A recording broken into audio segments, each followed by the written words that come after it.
Hi friends, welcome to Nishi vlogs. ఈరోజు నేను చెప్పే కథ పేరు బీర్బల్ తెలివి. అక్బర్ బీర్బల్ కథలు చాలా సరదాగా ఉంటాయి. ఈ కథలో బీర్బల్ ఎంత తెలివిగా ఉన్నాడో, ఎంత తెలివిగా ప్రదర్శించాడో తెలుసుకుందాం.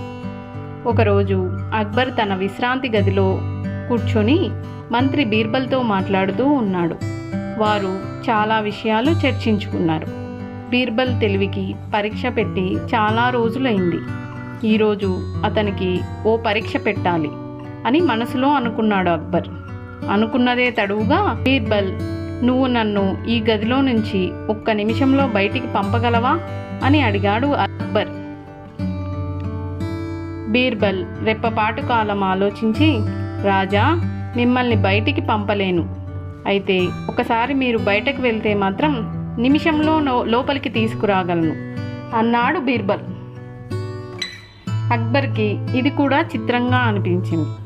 సరే, నేను బయటకు వెళ్తాను, లోపలికి ఎలా తీసుకురాగలవో చూస్తాను అంటూ గదిలో నుంచి బయటికి వెళ్ళాడు అక్బర్. ఆ గదిలో నుంచి బయటికి వెళ్ళిన అక్బర్ని బీర్బల్ ఎంతసేపటికి లోపలికి పిలవలేదు. బీర్బల్ తాను అడిగినట్లు బయటకు పంపించాడని అప్పటికి అక్బర్కి అర్థమైంది. మరోసారి నీ తెలివిని నిరూపించుకున్నావు అంటూ బీర్బల్ను బహుమతులతో ముంచెత్తాడు.